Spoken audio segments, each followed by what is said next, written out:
Welcome to The Gorgeous Effect. I'm Julie Chenell, and with my co-founder, Cathy Olson, we're about to drop some serious tea on how to create funnels that not only look amazing, but actually convert into customers. It's time to show the world what you've got. Let's do this. Hi, everyone. Welcome back to The Gorgeous Effect. This is Julie, and I'm here with Cathy, and today we are talking about finding your edge. And I just said to Cathy before we hit record, I was like, I wonder what we're going to say today. Okay, I have an idea. I can kick us off and then it will unearth things. I'm sure your brain is just like exploded right now, so it I seems am hard. so, yeah, my brain is so shot. I mean, I have a lot to say, but this is one of those topics that's like, it's a little loosey-goosey, hmm finding your edge, finding your flag, finding your POV. I don't know. Yeah, But so anyway, you you kick us talk off. about like standing on the corner or something like Yeah, and yeah. finding your market. What corner of the market are you in? I So know. the question is that I think we're constantly getting is like everyone teaches this or there's so many people that teach this. Like what's my thing? Like how do I stand out? Like what's unique about what I offer? And I find it kind of interesting because I think a lot of times, most of the time when we're like, if like in a Launch Gorgeous or something where we're like, we're going through offers, it's always like it's obvious to us, but it's not obvious to them. Sometimes it's boring, whatever the edge is. And so they're like, oh, that's not a cool one or whatever. And we're like, well, it's not about being cool. But I think that people struggle with this mostly because they want us to tell them for sure this will sell. Like if we're looking about the behind the scenes of it, they're like, I need Hmm. to know that this offer is absolutely going to sell because I do something that no one else does. And sometimes it's just it doesn't come like it doesn't feel like that lightning bolt of like I've got it. So I think a lot of times it's in the boring stuff, it's in listening, it's in testing, those kind of things. But also you never know. You never know if that's going to be the thing.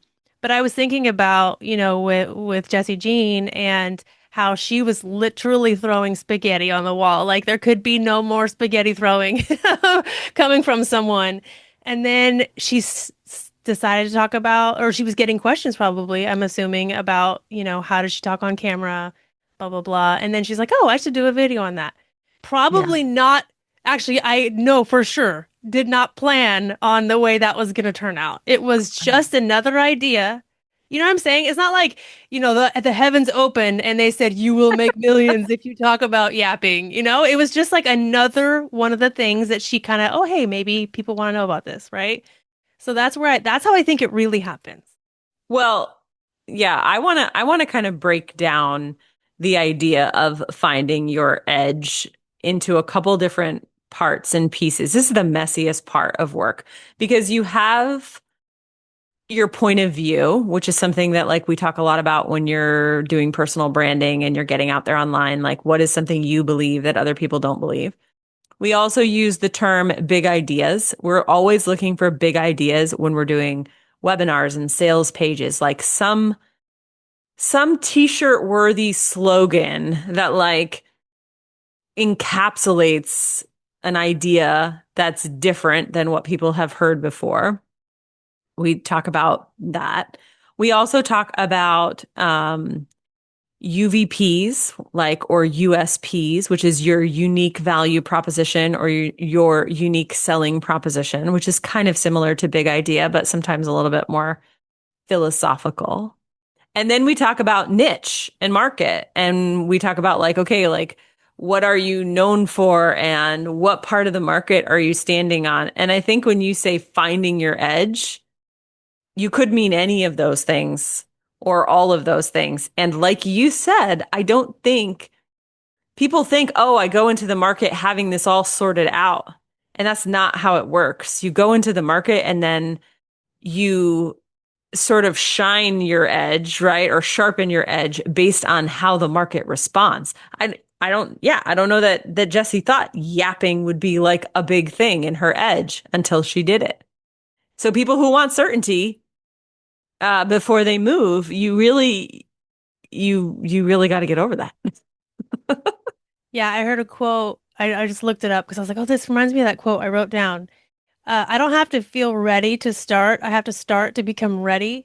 And I'm like, yes, this, if I could tattoo this on everyone's foreheads, like, or I mean, not really, but you know what I mean? Like, of this idea of that you don't know what it's going to be until it is.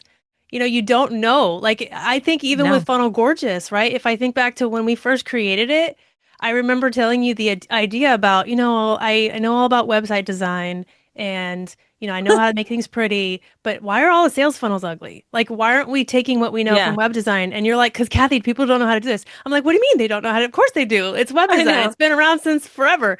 You're like, no, they don't know this. Like, you think that people know this, they don't know this, right? And so sometimes it's even questioning your own assumptions about what people know, what people want. But I don't think even us, we're like, I think people want to know this. We threw it out there and it went crazy. And we're like, oh crap, I guess people really did want to know about how to make, their sales funnels gorgeous. But so I don't know that there's anyone can guess with 100% certainty that something's going to do well. You just kind of have an idea and but you have lots of ideas. And that's like the point. I think Well, you don't just have one idea.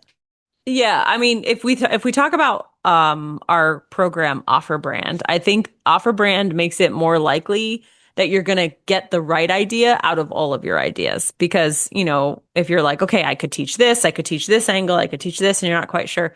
Offer Brand is the whole purpose of the offer brief and the brand and the name is to try to make a shadow of what a cool big idea might be or what a unique value prop might be. And then it gives you enough to be like, okay, this is good enough. We're going to take this and we're going to put it out there. We're going to launch it. We're going to see how it does.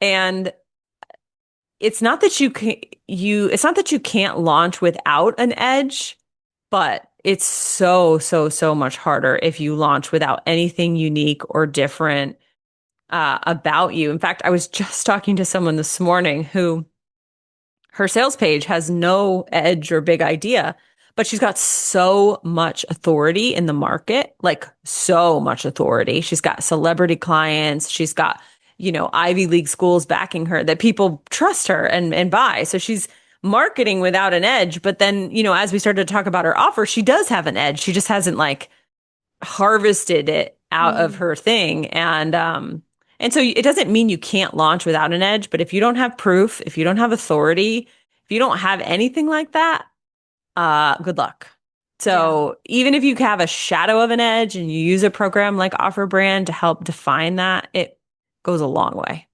I think the reason why edges work is because when people are deciding on a purchase, they need to figure out why you, right? Like, or why this? Why now? Like, is this the right? You're basically just loading them up with the reason to buy when you have an edge. Because, like, for example, if you're like, oh, why should I do this fitness program when I've already tried a bunch of other fitness program, Exactly. whatever.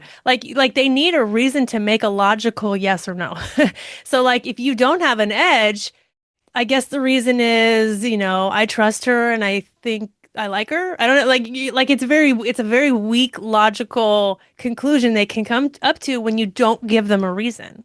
Right. It's a reason outside of, oh, I like her, or oh, she's got authority, or oh, she's got social proof of people that I trust. And those are not bad things. You need all those things, and those things are fine to sell off of. But if you are like, hey, I want to make, $5 million with a flagship offer, you're going to need an edge outside of proof and authority, Yeah. and likability. And it's a defensible argument. If I say, hey, funnels, I'm just coming up with a random idea. Funnels are awesome and make you lots of money. Most people who are in this world that are in our little internet marketing world will be like, well, I tried funnels and they didn't work.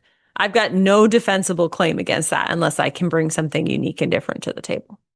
It made me think of one of the times we did, I don't know if it was Offer Brand or if it was Launch Gorgeous, but one of the times there was someone in there was teaching how to use power tools, but it was for women in Mm. particular. And I remember thinking like, what a great idea because there's been so many times I wouldn't, if it was, I don't know, I think I assume that men have this like gene or something where they can just like see a power tool and not be afraid of it. But like the fact that she was a woman teaching it to like for women, it was like woodworking, and using power tools for women in particular, because I have this idea of like, if I just wasn't scared of using power tools, I could do so many cool things in my house. Yeah. But it was just that idea of like, I see you, like anyone could teach you this, but I know what you're going through. So even something like that, it wasn't even the edge wasn't in the curriculum. The edge was in the understanding coming from my perspective, which I thought someone else wouldn't have that perspective. So sometimes Yeah. it's really just what you've been through in your life and kind of how in like someone being like you, you know? Yeah. And you're talking about like what are the parts of the offer or your brand or whatever that are unique and different. And in the example you just gave, it wasn't a unique way of teaching. It was, like you said, a unique perspective in Yeah. that like most power tool tutorials are for men by men who are strong and burly and can And lift not heavy afraid of power things. tools. Right. And not afraid. And what Yeah. about women who maybe can't lift as much or are more fearful? And it's not like an edge that is magical, like you said, but it still works as an edge. And you could see it in like the way you do something like, for example, most people build courses and then sell courses, and I sell courses and then build whatever I just sold. That's not really that unique anymore, but at the time when I started talking about it, it was kind of unique. I would talk about the backwards way. So sometimes it's just in the way you teach something that becomes your edge, and then other times the edge is actually like I saw a client, a brand new client who is teaching how to restore your metabolism by eating between 4 and 10,000 calories in like a 2 day period. And that goes completely against the grain of everything about like weight loss and all this kind of stuff. And so that's kind of an edge, Yeah. It's like she's saying something completely different than what everybody else is saying right now. Yeah, gosh, there's like, and when we're looking at at this way, I'm like, wow, edges are everywhere. So Yeah. you're just gonna have to pick. And I think that you and I are specifically trained. I talked about this in my stories this morning about that we see them. Like we are, that's all we're looking for is like gaps in the market, who's being underserved, who's not doing it this way. And all I can see are opportunities. I'm like looking around the internet, I'm hearing people say stuff, and I'm like, that's their thing, that's their thing, that's their thing. Like we like think in edges, I think, because of the work that we do. And so I think if people just open their eyes to that, to seeing like who's being underserved, who's not being helped, like what are people complaining about, what problems do people have, what keeps them, we always talk about that, like what keeps you up at night. Yep. And just, but it's almost like you have to switch your brain to like receiving mode Yeah. in order to see it. Like you have to like, I don't know, there's like frequency you basically have to tune into to start listening to that, which I think is difficult, but and sometimes it's easier for coaches to see, I think. But there are so many. Like if any, yeah, just we just talked about like 10 different versions of edges, right? Of edges that you can Yeah. like, yeah. It's interesting. You can also find edges when you're when you get mad about something, right? Mm, When you're yeah. hearing people talk about something and you're like, that's so not true, or that's not how it is, right? So sometimes anger and triggering can also unearth like an opinion that is worth framing into an edge. Yes, because and then you put it out there, and then all these people come out of the woodwork, and they're like, "Oh my gosh, finally someone said it. Me too. Like I feel that way too." And it's sometimes you're just putting it out, going, "Am I crazy? Like, does anyone else feel this way?" And they're like, "Yes, yes," And so yeah, you're right. A lot of times edges just come out of you going like, "Am I the only one? Like I feel like Yeah. everyone's saying this, but I don't know why no one's saying this out loud." Well, I did a reel a couple weeks ago about how scared I get when people say, I'm turning my course into a membership, Yeah. and I got like two clients off of that reel that came to me and said, you literally said my problem out loud. And in that case, I'm not like banking my entire business coaching on this idea that I hate memberships. We have a Yeah. membership. Like it's fine. Yeah. But I just like tested an idea or a hook or an edge that got me clients, right? And so Yeah. now I could at some point develop a whole offer, around, people who have accidentally launched memberships and realized it was a terrible idea. I'm not going to, but that would be an example of like testing something, seeing it hit, and then being like, okay, that's an edge that I'm going to build around. A client that I'm thinking of right now did this with in the wedding professional niche. She noticed that people were really upset with this certain website that most wedding professionals put their like business on. And so it became the edge of her. It became like the unique thing about her because she was like, if you're disappointed with this, here's what's really going on, and here's what you can do instead with that budget. And it blew up, like totally blew up to the point where like the actual company got wind of this. But like that was a clear market edge that she was tapping into.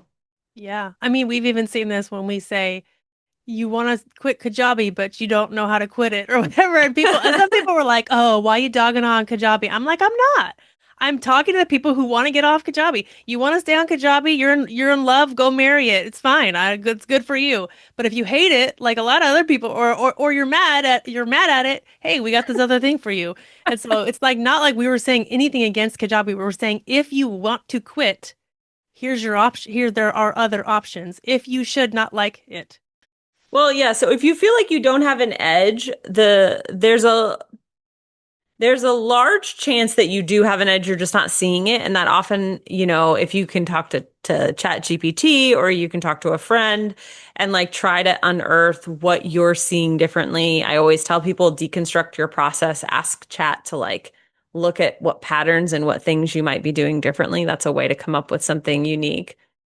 But if you truly don't have an edge, like you can't come up with anything, you maybe want to go back to the drawing board. It could be the most lame edge ever, but if you have no edge, that maybe is a sign that you're trying to launch something before you have authority or proof or experience. Like if you're just trying to mimic what somebody else is doing. And so I think it's not like launch even if you don't have an edge. It's like just try to find something, even if it's like the power tool example, like you're just looking at it from the female angle. Something, anything. Yeah. Yeah. Otherwise, you're really gonna struggle to sell. Yeah, you're kind of Yeah, swimming upstream if you don't. yeah, yeah. Well, I think this was a great topic, and I do want to mention to people who are listening, offerbrand.com, completely worth it. It's $247. It asks you to make answer an 8 question offer brief, and question number 3 in that offer brief is all about your edge and it's all about your big idea. And if that's something you struggle with, we have a GPT that goes with it. Really, really powerful. People absolutely love it. And then we teach you how to name. Cathy has all kinds of cool ideas for how to name things and how to make a great brand. And all of it sort of comes together to create a product that really looks unique and has an edge over your competitor. So you can go to offerbrand.com and pick up a copy of that. As always, if there's something that you want us to chat about on this podcast, let us know in the DMs on Instagram at Funnel Gorgeous, and we will talk to you soon. Hey, gorgeous. Thank you so much for listening to today's episode. And if you're thinking, okay, but what now? We've got you. So just for listening today, we want to give you a gift. Head over to learngorgeous.com. We're going to grab some free resources, free trainings, this month's specials, and everything you need to keep going. Until next time, make it gorgeous.